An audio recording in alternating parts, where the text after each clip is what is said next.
Hello, I'm Marek Purczynski. I welcome you warmly on my YouTube channel, and in this episode I will show you 3 simple ways to reduce hip pain and sciatica. In my observation, the most important part of the body that is responsible for the hip pain and for the sciatica and all the disc problems, disc issues, are the sides of the glutes, actually, back side and the lateral side of your glute. Why? Because we sit a lot, and while we sit, all these tissues become like frozen. Once, because you all the time squeeze them in one certain manner, and on the other hand, the movement in the hip joint while you sit is very reduced. So you don't use all the rotational movements, you don't use complete hip flexion, obviously you don't use hip extension too, and those muscles are, try to remember, are responsible for the hip extension mostly. So while they stretch, they allow you to internal rotate, adduct, to flex, but when you use them, they external rotate, they extend, and they abduct your hip. So first technique is to apply the massage ball. You might use lacrosse ball, I'll be using the foam ball, like a foam roller. I should apply this ball somewhere around here. So as I touch my hip on the lateral side, I will feel my trochanter, greater trochanter, which is part of my femur, which is part of my thigh actually, speaking simply. So I try to lie on my side like that. And important information is for you is to avoid excessive movement. As you move too much, for example, as you try to move in too nervous manner, like I'm doing and like I'm showing you right now, you don't apply any exact receptors, and you don't apply this technique for any certain region of your body. So try to stand still, don't move too much, and try to combine this technique with the breathing techniques. Box breathing, for example. Breathe in deeply, hold for a second, breathe out. Try to soften your body. Try by breath to drive information to your brain that you are relaxed, that you're feeling fine, you're feeling safe, you're feeling calm. And as you do it, foam rolling will be much easier. Remember, foam rolling is not about squeezing your muscle. Foam rolling is about sending information to your brain. And as the brain receives this information, it sends information back to your muscle. And this allows you to relax some muscle. So this is only helpful tool, but most important thing is your brain while you try to relax. When I spend 2-3 minutes on one region, one spot of my body, I might move on the back side of my glute, like doing right now. I might try to sit like this. When I sit with my hip bent, it's even more efficient, but it's obviously more painful. Remember, you don't want to harm yourself. If you feel any tingling in your thigh, especially on the back side of your thigh, if you feel any tingling getting to your leg, to your foot, it means that you're doing it too hard, that you sit too heavy on this ball. So then try to unload a little bit. Try to move. As you roll, you might roll, but just use one restricted region, one tiny spot. Breathe in, breathe out. And after 5 minutes of complete technique, one side should be fine. Always remember of rolling 2 sides.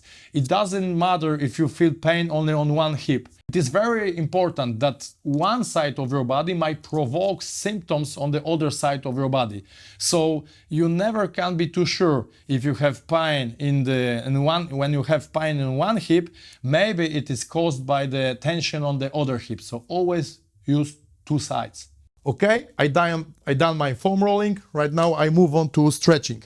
And in the very beginning, it's very important to stretch your posterior band, posterior fascial band, which originates on your sole of the foot, goes through your Achilles tendon, to your calf, then to your backside of the knee, then to your hamstrings, ending on your hip, actually ending on the fascia, thoracolumbar fascia, which is located above your hips.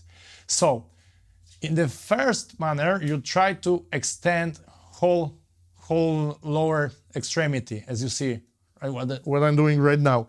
So I try to extend my knee, I try to extend my ankle joint, and I try to bend my hip as much as it's possible, but it cannot be felt too painful. So I should feel calm, I should feel all right. Good idea is putting pillow underneath your head and watching television. You might listen to good music that will going to relax you. And you try to spend sometimes few minutes in this position. You don't have to be perfect in the very beginning. As you see, my leg isn't exactly set in the vertical manner. It lies a little bit lower. So I need to feel stretching, but I don't need to be overstretched. Overstretching means pain. Pain means reduction of the range of movement. So as I'm finishing this position, I try to move on to internal rotation and to adduction. So first, I try to supinate, internal rotate my foot, as you see, so the foot goes inside. It is called supination. Then my knee is extended. Then I try to stretch my hip. Shoulder blade remains on the ground all the time. And then I can do some flossing. I can move my ankle as you see right now. I try to adduct as much as it's possible. And as I go lower, the stretching will be a little lower, will be a little more gentle. As I try to lift, stretching is even greater. And I try to hold.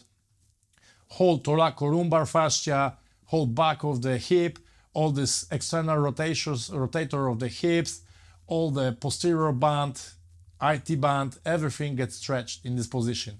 As I finish and I spend for 2 minutes on both positions, on both sides, it's good to floss your leg a little bit, to floss your fascia a little bit. So get in, stretch in, get out, relax, stretch in, relax. So you try to work in the new range of movement. You try to feel your muscle and you try to save this alignment of your fascia, of your receptors in your brain, in your central nervous system. So few movements and going deeper into this alignment will stretch my fascia and relax, relieve tension in my nervous system. So gentle movements, soak, relax, soak in, deep in, relax. Okay, foam rolling done, stretching done. Last technique that I recommend to you is engage muscle that we stretched before. We will try to apply new range of movement. So muscle that was actually disabled before, that was dense, that wasn't nourished properly. Right now we try to kick off once again. So I sit in 90-90 position. As you see, my front leg is bent 90 degrees. I try to remain 90 degrees between both thighs. I try to hold 90 degrees in angle in this knee. This leg remains, this foot remains on the ground all the time. I try to externally rotate and then I come back to internal rotation. I try to externally rotate. I get back to internal rotation. Externally rotate, try to open up your hip. So while you stretch this region, then you dense other region a lot. This is very important technique. Remember that massage and stretching is not actually whole perspective that you should apply to your body. Very important techniques are the strength techniques. Open up and close. Open up and close. Building strength doesn't always mean that you lift weights. Sometimes the weight of your leg is enough weight that you want to lift. And as you do like 15 repetitions in this technique, you should be fine. Remember to do all these techniques for both sides even. Okay, folks, That's it for today. I hope that these techniques will be helpful for you, and if you suffer for the hip pain as you suffer for sciatica, these techniques will bring for you some kind of relief. If you find this information helpful, give me a like, please click subscribe, leave a comment, it's always nice to read new comments. See you in the next chapters, see you soon, regards, Marek Purczynski.